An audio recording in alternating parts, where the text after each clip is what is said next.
Estamos novamente no livro de Juízes, agora no capítulo de número 16, na história de Sansão. Estamos já no final da vida de Sansão. Como é que nós iniciamos a leitura do capítulo 16? Quando Sansão vai para Gaza, para alguns comentaristas era a capital do Império Filisteu, do reino filisteu, não é um império, um reino filisteu. Sansão vê uma prostituta e passa a noite, né, com ela.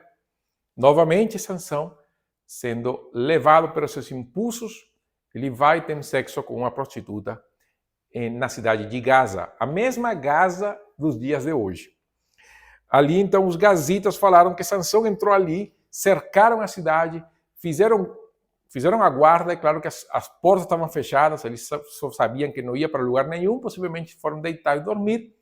Na meia-noite, Sansão acorda, pega as portas da cidade, que eram enormes e pesadas, porque era justamente para evitar qualquer tentativa de invasão.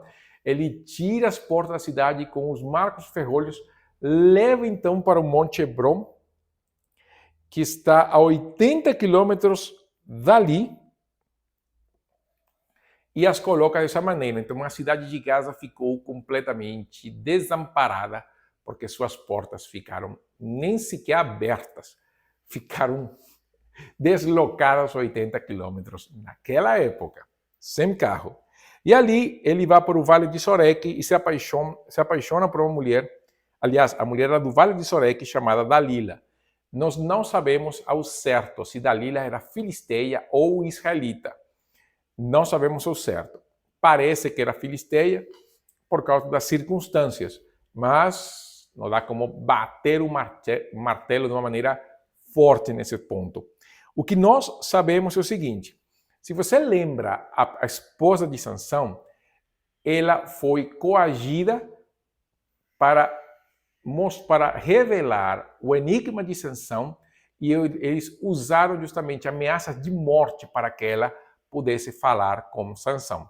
Neste caso, os filisteus mais espertos, 20 anos depois, eles vão dar para Dalila dinheiro. Nós te pagaremos se você nos revelar o segredo da força de Sansão. Dalila aceita o desafio e ela, através de uma série de enigmas, de perguntas de como ele poderia se enfraquecer, ou o segredo da força, por 3 ocasiões, Sansão, 3 ocasiões que a Bíblia revela, né? Sansão, ele faz uma espécie de brincadeira com a Dalila, brincando a respeito disso.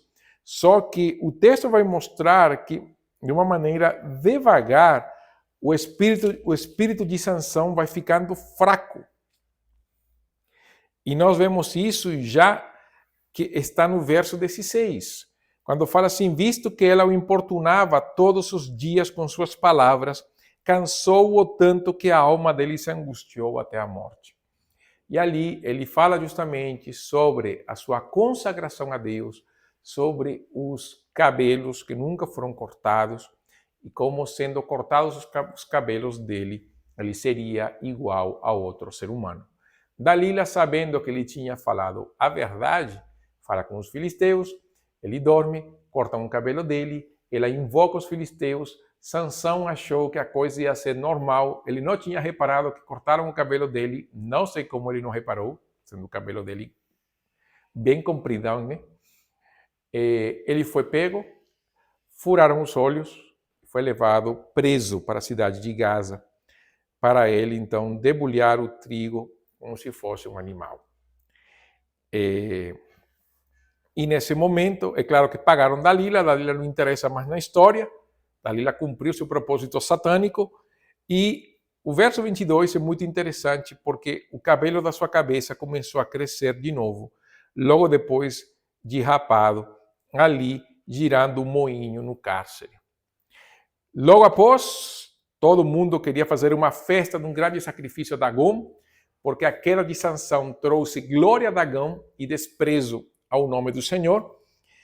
E nessa alegria pedem para que Sansão vá até lá para os divertir, para ser um momento de chacota, de zombaria. O Sansão que tanto se afligiu, agora ele é afligido. Só que Sansão, nesse momento, ele pede para o moço que o leve para o lugar onde estão as duas colunas que sustentavam o templo.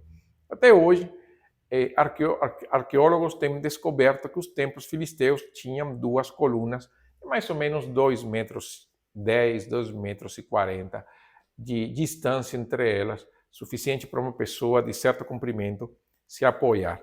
Sansão pede para estar nesse lugar, ele invoca o Senhor, mas esta vez ele invoca o Senhor Deus, ele invoca Yahvé, o nome pactual. Lembra-te de mim e dá-me força, só mais esta vez, para que me vingue dos filisteus pelos meus 2 olhos, ó Deus. Aqui nós vemos um Sansão que invoca o Senhor e ele usa umas palavras que o ladrão na cruz ele vai também reproduzir. Lembra-te de mim, que é uma maneira de invocar a misericórdia do Senhor e que Deus se lembrasse da sua aliança para com eles. Era uma maneira de dizer, eu volto ao Senhor. É uma expressão de arrependimento do coração. Nós vemos um Sansão arrependido, embora o final da oração para nós seja um pouco chocante, né? Mas nós vemos um Sansão diferente. Aquele Sansão que anos atrás, ou meses atrás, tinha orado ali depois de ter matado 1000 filisteus com a queixada do jumento. Nós vemos um Sansão mais conhecedor, possivelmente não mais conhecedor, porque aqui nós vemos que ele conhecia a lei, mas vemos um Sansão humilde. Na humilhação de Sansão esteve sua exaltação, porque na morte de Sansão matou mais filisteus do que ele matou em vida. Nós vemos então um Sansão que ele morre com os filisteus para libertar o seu povo. A queda de Sansão, ela é muito triste por um lado. É triste porque nós vemos um Sansão que ele tinha o potencial para ser o grande libertador do povo de Israel e coisa que ele fez de uma maneira truncada, de uma maneira enxuta por causa do seu pecado. Vemos um Sansão que ele não andou nos caminhos do Senhor, mas andou à luz do seu próprio coração. E como Deus abençoava a vida dele, para ele a bênção do Senhor era uma confirmação de que não importava ter uma vida reta diante do Senhor. O que nós sabemos que é simplesmente uma manifestação da graça de Deus, mas bênção do Senhor não quer dizer que Deus se agrada da pessoa. Pessoas abençoadas têm vidas miseráveis diante de Deus porque acham que a bênção do Senhor é sinônimo de agrado do Senhor. E bênção do Senhor é justamente uma manifestação, muitas ocasiões, da graça comum para abençoar outras vidas e não necessariamente uma maneira de dizer eu estou contigo para bem. Foi o caso de Sansão. Sansão não entendeu isso e ele seguiu no seu coração até o dia que foi pego, até o dia que foi preso, até o dia que ele furaram seus olhos, os olhos que tanto se deliciavam por ver filisteias, agora esses olhos não tinha mais e ele começou na sua cegueira a contemplar o Senhor. Quando Sansão perdeu toda a fonte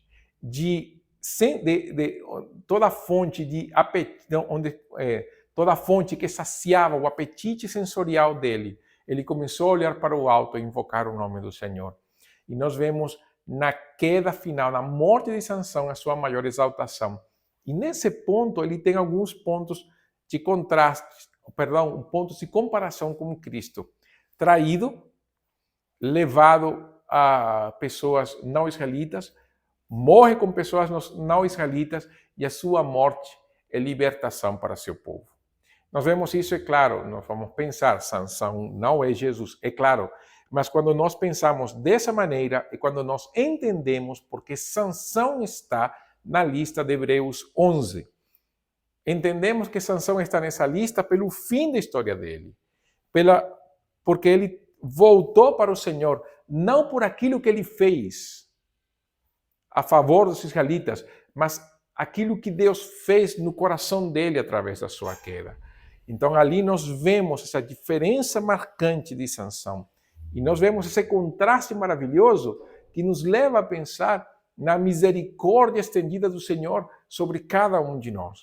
Como Cristo se entrega por nós. Ele cai nas mãos do ímpio, para dar a sua vida por nós. Diferente de Sansão, que é uma libertação incompleta, em Cristo há completa e total redenção.